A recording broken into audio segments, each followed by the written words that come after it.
EDM now makes up nearly 50% of Coachella's lineup. Think about that. Half the festival is dance music. But if you know anything about Coachella's origins, how does this even make sense? Coachella was founded in 1999 as a rebellion against the over-commercialized music industry, inspired by Pearl Jam's boycott of Ticketmaster and the need for a place that focused on alternative, indie, and underground music. I think it's pretty cool to be young, and I think it's pretty cool to love music. It wasn't a rave back then. It wasn't even close to being a DJ's playground. It was supposed to be anti-mainstream for bands. So how in the world did we go from that to this? Some say Coachella sold out to EDM. Others say Coachella made EDM into the global powerhouse it is today. But the truth? An EDM takeover was never supposed to happen. So how did Coachella evolve from an indie rock haven into a festival that helped push dance music into the mainstream?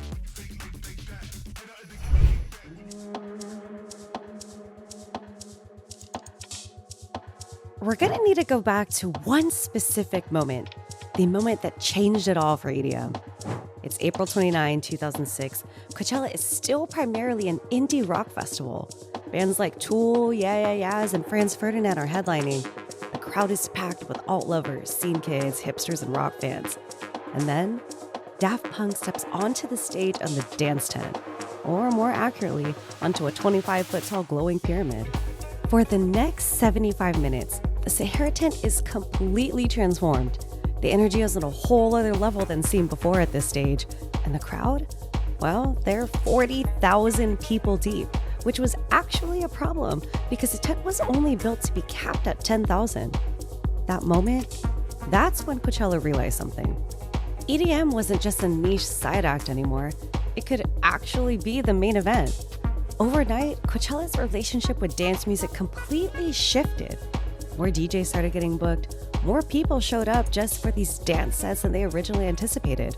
And by the early 2010s, EDM wasn't fighting for space at Coachella. It was beginning to take over. The festival had to physically change to keep up. The Sahara tent, originally just a side stage for dance music, well, it kept expanding year after year. By 2013, they had to move it to a bigger area just to handle the crowd sizes. Then came new stages built just for EDM. That same year in 2013, Coachella introduced the Yuma stage, a dark, air-conditioned venue designed specifically for house and techno. And what originated as a small, interactive art installation in the early 2000s, the Dulab stage evolved into a high-energy hub for bass music, experimental sounds, and surprise back-to-back sets, becoming one of Coachella's most dynamic and most anticipated experiences by 2014. Then 10 years later in 2024, Coachella added the Kassar stage, designed for extended DJ sets with massive LED visuals for artists like Eric Prydz, Mal P, Green Velvet, Zoo, Alesso. The list goes on, and we're just getting started. Every single time EDM got bigger, Coachella had to make room for it. But here's the thing, this takeover wasn't even planned. Remember that this wasn't supposed to happen. At first, Coachella resisted EDM. The festival was built to be an alternative to the mainstream. And for a long time, dance music wasn't even seen as real music by rock purists. Now that's a debate for a separate video. Comment below if that's something you want more insight about. But you know what? There was no stopping the growth of EDM. By 2012, Swedish House Mafia was billed right next to rock headliners on the main stage, the first EDM act to get that kind of placement. By 2015, Kaskade's main stage set was one of the biggest crowds in Coachella history at that time, just about 70,000 people. By 2016, Calvin Harris became the first DJ to headline Coachella. What started as a festival for indie bands was now putting DJs on the main stage. Some people said Coachella had sold out. Others said it had simply evolved based on the demand of what people wanted. The data doesn't lie. But one thing was clear, EDM wasn't going anywhere. And Coachella, well, it had officially become one of the most important festivals in dance music.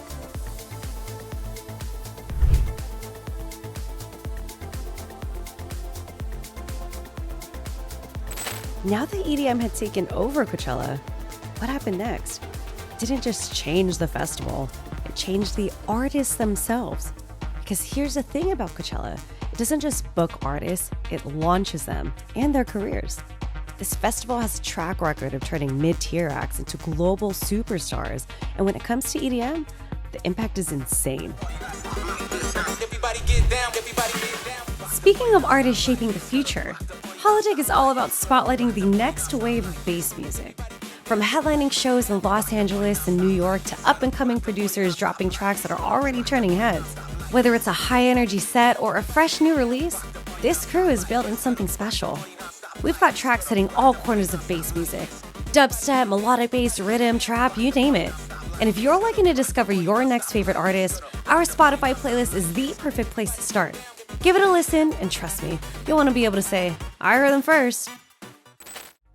Now let's talk about what people call Coachella Effect. It's simple. Play a great set of Coachella and watch your numbers explode. Kaytranada 2023. Before Coachella, a respected underground DJ. After Coachella, a 50% spike in monthly Spotify listeners. That's 2.4 million new fans. Whyte Fang 2023? Well, if you know, you know. That's Alice in Wonderland's side project. Before Coachella, barely anyone knew it existed. After Coachella, a 2,000% increase in streams, literally overnight. DJ Snake 2024. Well, he teased his track Teka during a set. Then the song racked up 4 million streams in days. And it's not just about streaming numbers. A banger Coachella performance means festival promoters take notice. Oh, they see you all right. After TOKiMONSTA's 2022 set, she saw her bookings double. And the craziest part? This doesn't just happen for EDM fans. Coachella today is a multi-genre festival, which means people come for pop, hip-hop, and indie acts, but sometimes accidentally stumble into an EDM set.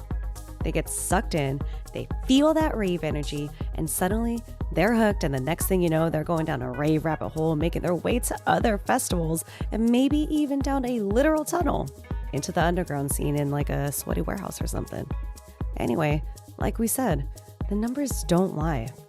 During Coachella weekend, streams for festival artists jumped by 489% globally.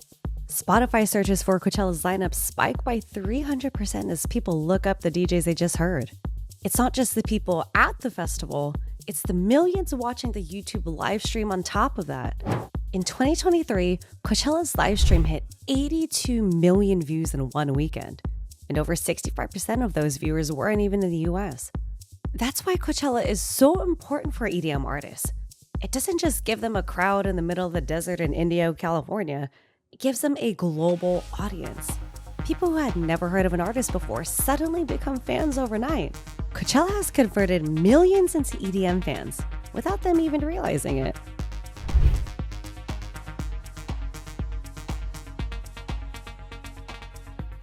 By now we know the numbers and the fact that the Coachella effect is real. But this isn't just about streaming spikes or festival bookings. Coachella has been doing something even bigger for EDM. It's been turning casual festival goers into lifelong dance music fans. And we don't even have to guess. People are literally telling us. There's an entire Reddit thread where people admit that Coachella is the reason they got into EDM. One person said, "So prior to my first Coachella 2019, I really wasn't into it. More like I just didn't get it, but after going to the last 4 Coachellas, I fully embraced it. Dev helps when you're exposed to the absolute cream of the crop from around the world being presented with the highest production value you can experience. The primal urge to dance is just there. The vibes." Another fan wrote, "I used to clown on EDM. Embarrassing, I know. Then I saw Chris Lake in the Yuma tent when I went to my first Coachella in 2019, and it completely changed everything for me. I absolutely love this shit now. My personal favorite?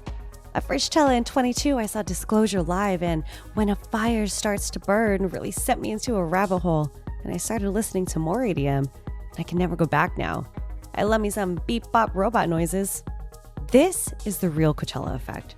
People come for their favorite rock or hip-hop artists and accidentally fall in love with EDM. They don't plan on going to an EDM set, but the music pulls them in. The crowd and that rave energy keeps them there. By the end of the weekend, they're downloading house, techno, and maybe even some bass playlists. And this isn't just happening in person. Millions of people watch Coachella's YouTube live stream. fan in Brazil or Germany might have never been to a festival before, but they watch an artist like Rez tear it up at Coachella, and suddenly they're deep diving into dance music.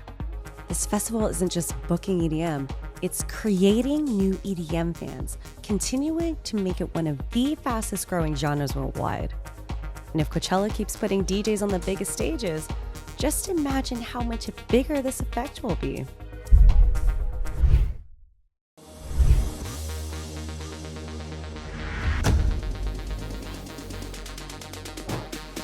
So if Coachella has been one of the festivals that have been converting people into EDM fans, what does that mean for 2025? If EDM acts already make up 50% of the lineup, how much further can this go? We already have a lineup we're looking forward to, including Kind Music, Sarah Landry, Chase and Status, Above and Beyond. We have Zed coming back, Eli Brown, literally a mix of dance music icons and a new wave of up-and-coming superstars. And every year, EDM just gets a bigger stage, a bigger crowd, and just an even bigger presence in general. So here's the real question. Is Coachella evolving into an EDM festival? Or is it just going where the demand is and where the music trends are growing?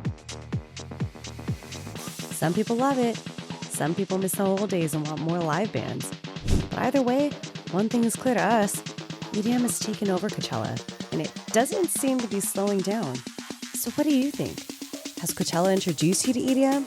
Have you ever been to a set you weren't planning to and left with a new favorite artist? Drop a comment below and let's talk about it. EDM keeps taking over Coachella. We might be witnessing the festival's next evolution. And as one of the fastest growing genres of the world, we're here to take you through it all. Stick with Hollowdeck because it doesn't end here.